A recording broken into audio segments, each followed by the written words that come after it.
My husband abandoned our family, and I didn't hear from him again until he landed himself in jail. And after receiving dozens of threats, I bailed him out. In return, he ruined my life. I thought being a single mom would suck until I fell in love with my son. When my son was just 5, his dad abandoned us. I woke up one day and he was just gone. No text, no call, no conversation. Luckily, he was a deadbeat, so the difference between his presence and his absence was actually close to 0. I was still the sole earner of the household. My main concern was my son. He was one of those kids who thought his dad was some undefeatable superhero. Plus, growing up, I had a lot of friends who were part of single-parent families. And, well, most of them turned out really funky, if you catch my drift. But it really seemed like my son was different. When I told him his dad left to go to work for Santa Claus, he nodded and said, "That's okay, mommy. I know with you I can do anything anyway." My heart melted, and I knew I had given birth to an angel. From then on, me and my son became best friends. One time, for his 7th birthday, I couldn't afford to host a birthday party for him. So instead, he hosted his own. He invited everyone from his class to the park, and one of his friends brought a cake. After he blew out the candles, he pulled me aside and asked, "Mommy, do you feel sad?" "No, honey. Why do you ask that?" He scrunched up his face like he was thinking super hard and said, "Because we didn't do anything for your birthday, and all these people are here for mine." I just lifted him up and twirled him around. I assured him it was his day, and he deserved to be celebrated without worrying about me. He just shrugged his shoulders and ran back to his friends, and he should have been enough for me, but he wasn't. One night at 3 a.m., I found myself clutching his dad's, my ex-husband's, old hoodie, and I thought about how it felt to have someone's arms around me at night, to know someone has your back, no matter what, to have someone to lean on. Usually I try to stifle the tears and blink them away, but since it was dark and I was alone, I thought it was safe to let myself cry. So I cried. A lot. I could feel my face throbbing from how hard the tears were coming out, and apparently, I woke up my son. Except I didn't realize it until he came in and asked if everything was okay. I immediately plastered on a huge smile and told him I had just finished watching The Lion King and was thinking about Mufasa's death. I assumed he had bought it, because he immediately nodded and trotted back to bed. But the next morning, I woke up to the smell of burnt toast. I went downstairs and saw my son had tried to make me breakfast. My plate was loaded with strawberries, charcoal black toast, and some raw spaghetti noodles, his favorite snack. He told me there was no reason to be sad, because he loved me. I hugged him until he couldn't breathe. I knew he was the love of my life, my beautiful son. And as I sat down eating the charcoal toast with a smile, I got the text. It was a photo from an unknown number. The text was a link from the county sheriff's website. His dad had been arrested. I wasn't even surprised. I knew it was probably for substances. But when I read the charge, my eyes literally popped out of my head. Authorities had found content on his computer, and whoever was texting me wanted me to pay bail. I stared at my phone for what felt like hours, but was probably only a few minutes. Jamie was chattering away about his plans for the day, completely oblivious to the bomb that had just exploded in my world. The text was from an unknown number, but it had to be someone who knew Mark and me. I couldn't wrap my head around what I was reading. My stomach churned and I nearly vomited right there at the kitchen table. My first instinct was to block the number and pretend I never saw it. Mark was out of our lives, and he deserved to rot in jail for what he'd done. I deleted the text and tried to focus on Jamie, who was now explaining the intricate rules of a game he'd invented. Jamie had always been creative like that. He could literally turn a pile of rocks and some sticks into an entire imaginary world, with complicated social structures and everything. His teacher even mentioned it during our last parent-teacher conference, saying he had an extraordinary imagination. An hour later, another text came through. "This is Richard, Mark's friend. He needs $15,000 for bail. He said you'd help." I nearly laughed out loud. $15,000? I could barely afford our rent. The audacity of these people. Like, seriously, I was eating ramen 3 nights a week and buying Jamie's clothes from thrift stores just to make ends meet. There were nights I'd skip dinner altogether just so Jamie could have seconds if he wanted them. Not that I ever let him know that. I'd just say I wasn't hungry or had a big lunch. And even if I had the money, why would I spend it on the man who abandoned his family and had now been arrested for something so horrific? I blocked that number too, and took Jamie to the park, determined to push the whole thing out of my mind. The weather was perfect, and watching Jamie race around with other kids almost made me forget about the morning's disturbing messages. Almost. He had this way of completely throwing himself into whatever he was doing. Full throttle, no reservations. That day he spent almost an hour just collecting different colored leaves, categorizing them by shape and size. It was adorable and exactly what I needed to distract me. When we got home, there was a note taped to our door. My hands shook as I pulled it off and read it. "We need to talk about Mark. Call me, Richard." And there was a phone number. I crumpled it up and threw it in the trash as soon as we got inside. I didn't know any Richard, and I certainly wasn't going to help Mark. That night, after Jamie was asleep, I Googled Mark's charges. The local news had a small article about it. It was real. My ex-husband, the father of my child, was in jail for having pictures of children on his computer. I felt sick and couldn't sleep. I just kept tossing and turning, thinking about all the signs I might have missed. We had been together for almost 8 years total, married for 6 of them. How could I not have known? Had there been clues I'd ignored? Was Jamie safe during those years? These questions circled in my head like vultures, making me physically nauseous. I must have finally fallen asleep around 4 a.m., but woke up feeling like I'd been hit by a truck. The next morning, I had 3 missed calls from the same number Richard had left. I was getting ready to block it when a text came through that made my blood run cold. "I know you're ignoring me. I'm your landlord's nephew. Uncle Greg wants to help Mark too. Don't make this difficult." I dropped my phone. Our landlord was Greg Mercer, a well-connected businessman who owned half the properties in our small town. I'd met him exactly twice, when signing the lease and when he came to fix a leaky pipe. He'd seemed nice enough, but distant. I never knew he had any connection to Mark. I called the number with shaking hands. "Hello, Melissa." Finally, a smooth voice answered. It was Richard Mercer. He explained that he and Mark had been friends since college, and that Greg had rented to us as a favor to Mark. Richard insisted that there was a misunderstanding about Mark's charges, that someone had hacked his computer or set him up. I didn't believe a word of it. When I told him I couldn't afford bail even if I wanted to help, his voice turned cold. That's disappointing. Uncle Greg was really hoping you'd be more cooperative. He might have to rethink your living situation. The threat was clear. I hung up and immediately started to panic. We couldn't afford to move, and finding another affordable place in town would be nearly impossible with Greg Mercer controlling so much of the rental market. Our apartment wasn't fancy by any means. The carpet was at least 10 years old, the appliances were outdated, and the bathroom sink had this weird gurgling sound whenever you used it, but it was ours. Jamie's school was just 3 blocks away, and my job was a 15-minute bus ride. We had built a life here, created routines and memories in this space. I called in sick to my job at the dental office and spent the day researching tenant rights while Jamie was at school. I found myself going down internet rabbit holes about eviction laws and tenant protections, printing out pages from legal aid websites and highlighting sections that might help us. My coworker Tina texted to check if I was okay, and I lied and said I had a stomach bug. Tina and I weren't super close or anything, but she was always nice to me and often covered my shifts when Jamie had school events. She was one of those women who seemed to have everything together: perfect hair, coordinated outfits, a husband who brought her lunch sometimes. I always felt a little shabby next to her, but she never made me feel bad about it. The next day,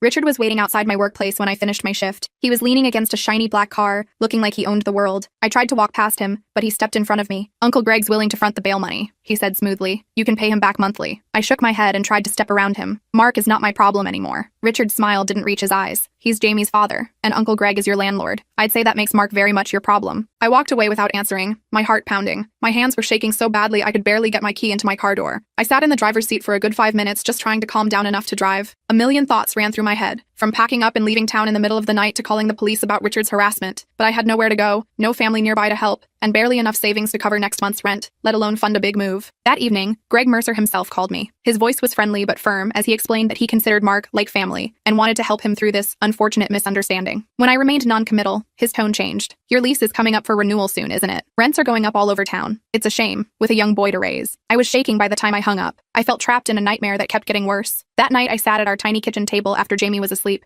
trying to figure out our options. I even looked up homeless shelters in neighboring counties just in case. The thought of Jamie having to live in a shelter broke me, and I ended up crying silently into a dish towel so he wouldn't hear me. A week went by with daily texts from Richard and occasional friendly check-ins from Greg. I was a nervous wreck. I started losing weight because I could barely eat, and dark circles formed under my eyes from lack of sleep. I was constantly jumping at small noises and checking over my shoulder. I started taking different routes home from work, paranoid that Richard might be following me. Jamie noticed something was wrong. He's always been perceptive like that, and kept asking if I was sick. I told him I was just tired from work, but I could tell he didn't quite believe me. Then Jamie came home from school one day and asked me when Daddy was coming back from working for Santa. My heart broke all over again. "Why are you asking about Daddy, sweetie?" Jamie shrugged. "Tyler at school said his mom saw Daddy's picture in the newspaper, so he can't be at the North Pole." I had no idea how to respond. I mumbled something about Tyler being confused and quickly changed the subject, but Jamie kept bringing up Mark over the next few days. It was like suddenly, after 2 years, he was really missing his father. Kids at school can be so cruel without even realizing it. I wondered what exactly Tyler had said, and if the other kids were teasing Jamie about it. It would be just like Jamie to internalize that and not tell me because he wouldn't want me to worry. The pressure kept building. Richard showed up at our apartment unannounced one evening, acting overly friendly with Jamie, bringing him a toy car that he couldn't take his eyes off. It was a detailed model of a vintage Mustang, the kind of thing Mark used to talk about buying someday. Jamie was instantly obsessed with it, making vroom vroom noises and racing it across the coffee table. While Jamie played, Richard told me in hushed tones that Mark's trial date was approaching, and without bail, he'd stay in jail until then. "What kind of mother keeps a child from his father?" he asked with fake concern. I wanted to scream that a father who looks at pictures of children doesn't deserve to see his son, but Jamie was right there, happily zooming his new car around the living room. After Richard left, I noticed Jamie playing with the car for hours, even taking it to bed with him. It broke my heart that such a simple toy could mean so much to him. It was a stark reminder of how much he missed having a father figure in his life. The next blow came when Tina pulled me aside at work. "The office manager got a weird call yesterday," she whispered. "Someone claiming you have an unstable home situation and shouldn't be working with patients. What's going on?" I felt like I couldn't breathe. They were trying to get me fired now. My job at the dental office wasn't glamorous. I scheduled appointments, filed insurance claims, and sometimes helped sterilize equipment, but it paid the bills and had decent health insurance for Jamie. The thought of losing it was terrifying. I made it through my shift somehow and called my parents that night, breaking down as I explained the situation. They lived on a fixed income in a one-bedroom condo in Florida, so staying with them wasn't an option. My dad insisted on sending me what little he could spare, but it was nowhere near enough for bail or even for a security deposit on a new place. I felt guilty even telling them about it, knowing they would worry and try to help despite their own financial struggles. My mom had health issues that required expensive medications,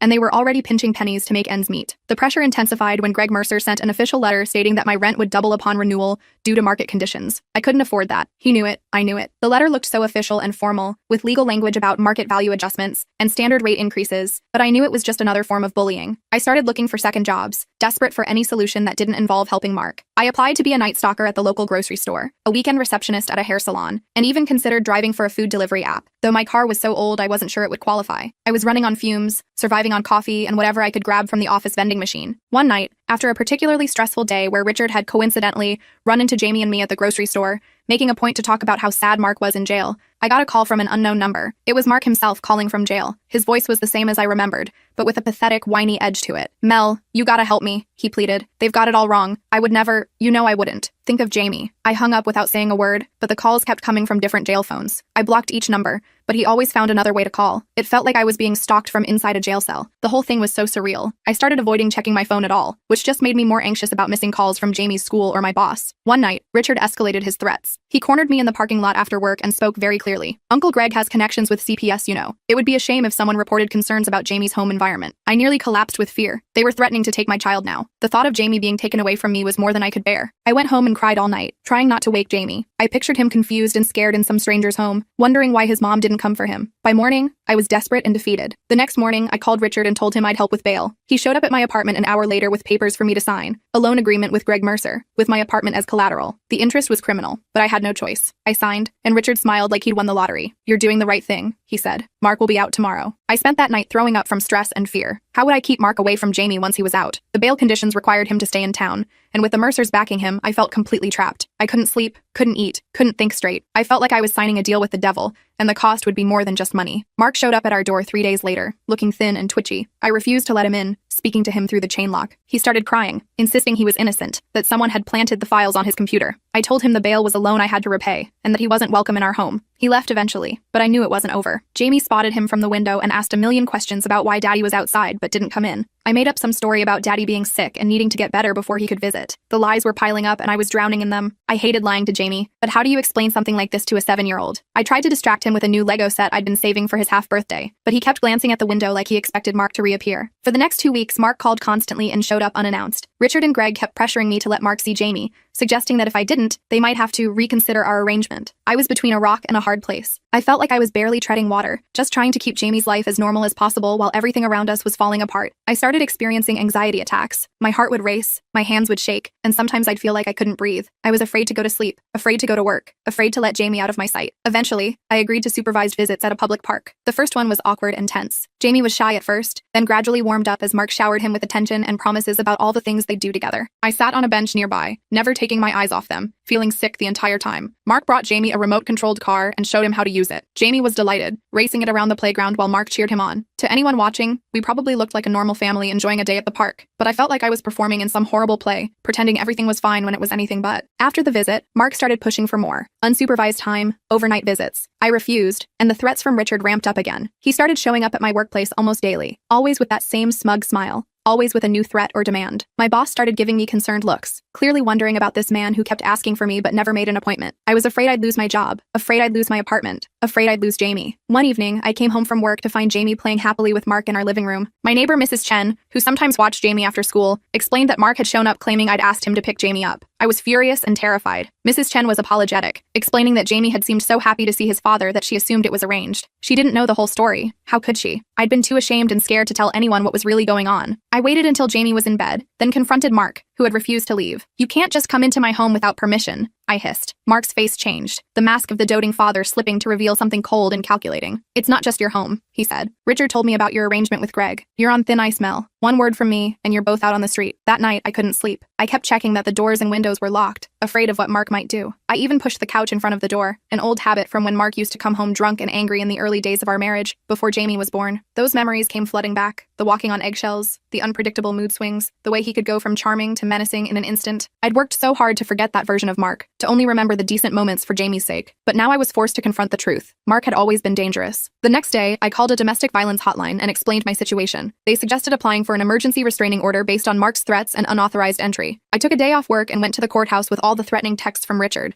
and a detailed account of what had happened. The clerk was sympathetic but explained that without evidence of physical violence, it might be hard to get the order granted right away. I left feeling defeated. I felt like I was screaming for help, but no one was listening. The legal system seemed designed to protect people like Mark and the Mercers, people with connections and resources, not single moms like me who were just trying to keep their kids safe. That night, Mark called and said he was coming over to see Jamie. I told him no, that I was pursuing legal options to keep him away. He laughed. Good luck with that when you're homeless and unemployed. An hour later, someone started pounding on my door. I looked through the peephole and saw Mark, obviously drunk or high, swaying in the hallway. I told him to leave or I'd call the police. The pounding got louder. Mrs. Chen opened her door across the hall and threatened to call security. Mark started yelling obscenities at her. I dialed 911 with shaking hands. Jamie woke up and came out of his room, rubbing his eyes sleepily. When he heard his father's voice, he ran toward the door. I had to physically hold him back, which made him cry. Mark heard Jamie's cries and started yelling that I was keeping his son from him, that I was an unfit mother. The whole scene was like something from a nightmare. The police took forever to arrive. By then, Mark had kicked my door so hard the frame was splintering. When the officers finally showed up, they arrested Mark for disturbing the peace and property damage. I immediately went back to the courthouse the next day and was granted a temporary restraining order. I showed the judge photos of the damaged door and played a recording I'd made on my phone of Mark's threats. The judge looked grim as he signed the order, and for the first time in weeks, I felt like someone in authority actually believed me. I thought it would give us some breathing room, but I underestimated Richard's determination. He showed up at my workplace the next day, cornering me in the break room. "You've made a big mistake," he said quietly. "Uncle Greg is very disappointed. He's talking to the building manager about violations in your unit." I stood my ground and told him about the restraining order,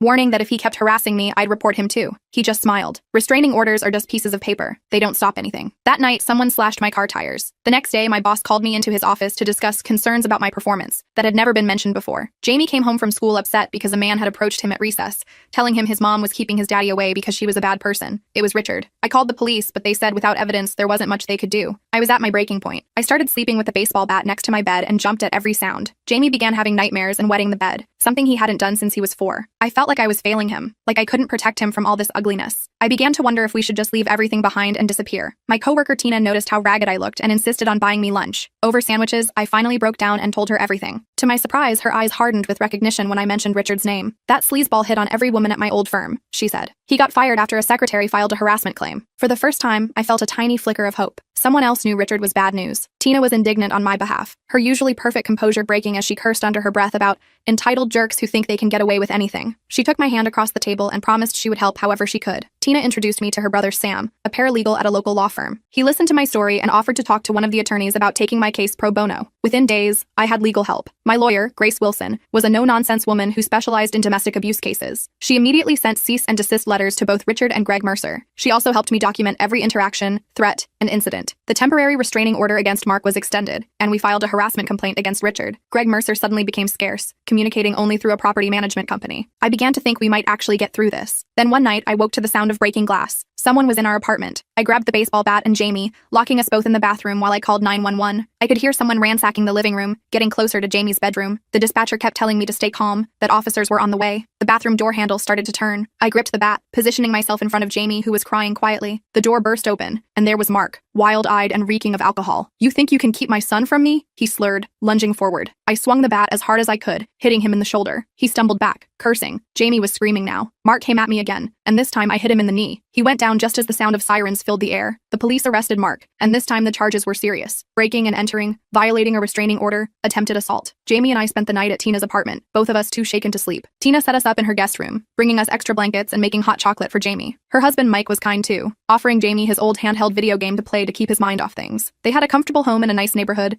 with family photos on the walls and matching furniture sets, the kind of stable, normal life that felt impossibly out of reach for me. In the morning, Grace called with news that Mark was being held without bail due to the violation. It should have been a relief, but I knew we still weren't safe in our apartment, not with Richard and Greg Mercer still out there. Our apartment didn't feel like home anymore anyway. The broken window was boarded up with plywood, making the living room dark and depressing. There were still shards of glass we kept finding in the carpet, no matter how carefully I vacuumed. Jamie refused to sleep in his own bed, insisting on curling up next to me each night. I didn't mind. I wanted him close where I could protect him, but it was just another sign of how deeply this trauma had affected him. Greg sent a formal eviction notice the next day, citing the property damage from the break-in as a lease violation. Grace immediately filed a counter-motion, arguing that the eviction was retaliatory and illegal. The court date was set for 3 weeks away. In the meantime, I was still legally entitled to stay in the apartment, but it no longer felt like home. Every noise made me jump, and Jamie was having nightmares. Sometimes he'd wake up sobbing, convinced that the bad man was coming back. I'd hold him and rock him back to sleep, promising him that I wouldn't let anyone hurt him. But privately, I wasn't sure I could keep that promise. The final straw came when Jamie found a dead rat on our doorstep with a note that said, "Rats deserve what they get." I called Grace in a panic, and she helped us move to a women's shelter that same day. It wasn't ideal, but it was secure, and had counselors on staff who could talk to Jamie. The shelter was in a converted old school building across town. We shared a room with another mother and her daughter,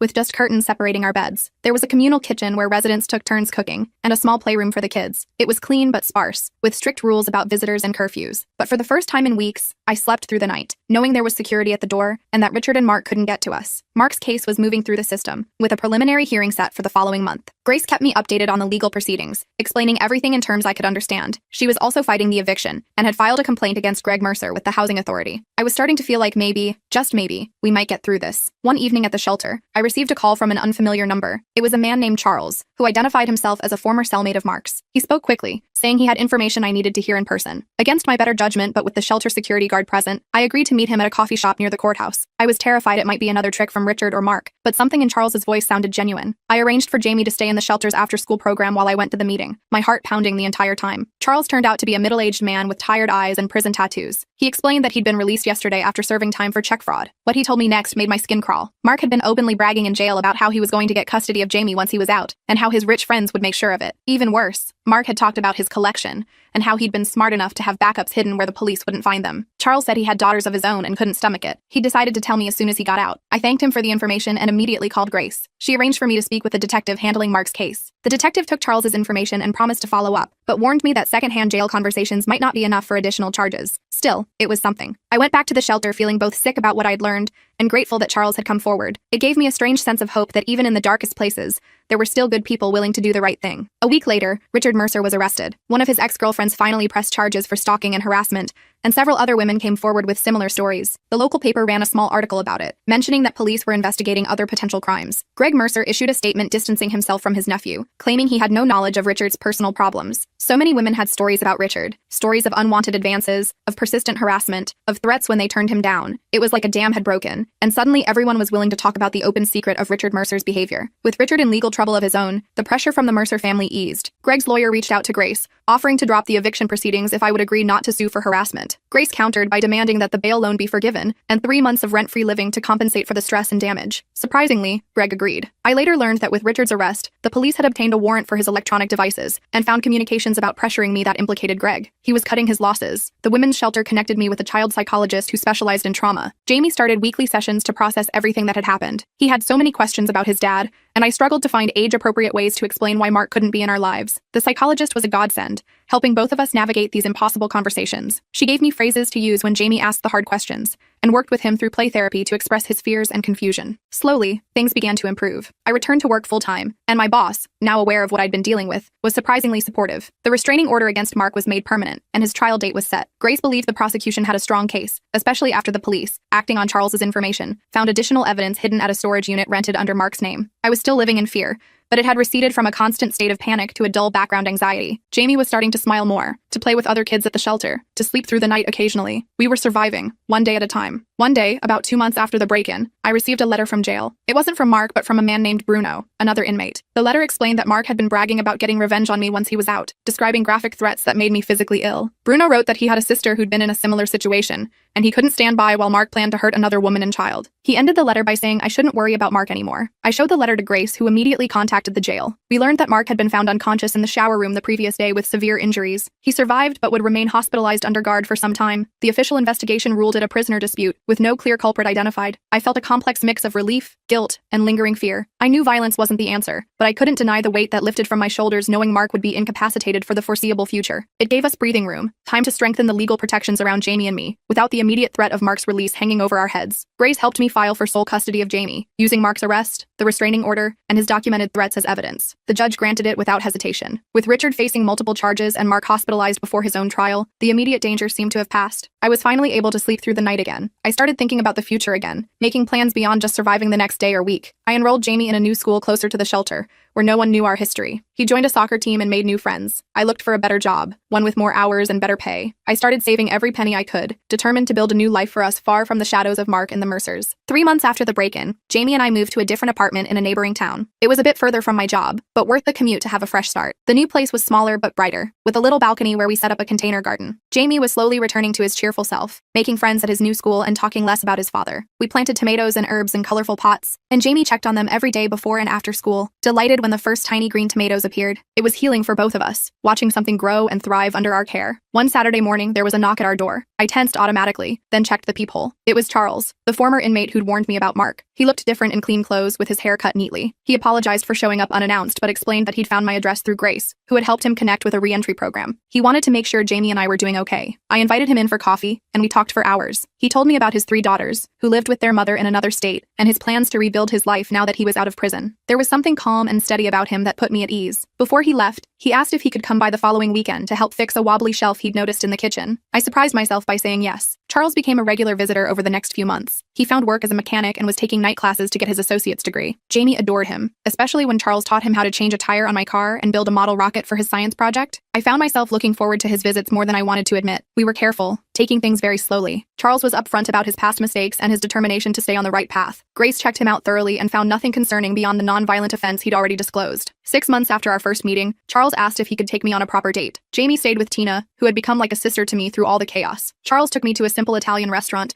where we talked for hours about books, dreams, and second chances. It was the first time I'd truly relaxed in years. In court, Mark ultimately took a plea deal to avoid a full trial. He received a significant sentence that meant Jamie would be grown before he had any possibility of release. Richard Mercer was convicted on multiple harassment charges and sentenced to probation and community service. Greg Mercer sold most of his properties and moved to Arizona following a tax audit that I suspect was triggered by the investigation into his business practices. Charles officially asked me to be his girlfriend on Jamie's 8th birthday, after helping me throw the biggest party I could afford at the local park. Unlike Mark, he never tried to be Jamie's father, just a supportive, caring adult in his life. He respected my parenting decisions and our need for healing. 6 months later, he proposed, not with an expensive ring, but with a simple band and a promise to always be honest, supportive, and kind. We married in a small ceremony with Jamie as our best man. Charles adopted Jamie legally after we'd been married for a year, though we made sure Jamie knew about his biological father in age-appropriate ways, with the help of his therapist. Today, Jamie is 11 and thriving. He plays soccer, builds elaborate Lego creations, and wants to be a veterinarian. Charles works as a master mechanic and takes online business classes, hoping to open his own shop someday. I still work at the dental office, but I've been promoted to office manager. We bought a small house last year, with a yard for Jamie and our rescue dog, Nala. Sometimes I still wake up at night, startled by a noise or a bad dream. But now, instead of clutching a baseball bat in fear, I feel Charles's steady presence beside me, and I know we're safe. The journey from that terrifying text message to today wasn't easy or straightforward. There were court dates and setbacks, nights of fear, and days of uncertainty. But we made it through. I learned that family isn't always who you're born to, but who stands by you when the world feels like it's falling apart. And I learned that sometimes, love comes in unexpected packages, at unexpected times, like a reformed ex-con with kind eyes who just wanted to make sure a scared single mom and her son were okay. Life isn't perfect. We have bills and arguments and everyday struggles like any family, but we face them together, with honesty and without fear. And that makes all the difference in the world. Jamie still occasionally asks questions about Mark, especially as he gets older and understands more. We answer truthfully but carefully, with his therapist's guidance. Charles never pretends that Jamie's biological father didn't exist, but he shows Jamie every day what a real father should be. Last week, Jamie called Charles dad for the first time without prompting. The look on Charles's face was worth every moment of the difficult journey we took to get here. Sometimes I think about that text message that started it all, the one that sent my world spiraling into chaos. If I could go back, would I change how I responded? I don't think so. As terrible as that time was, it led us here, to safety, to Charles, to a real family built on trust and love, rather than fear and obligation. And that's worth everything.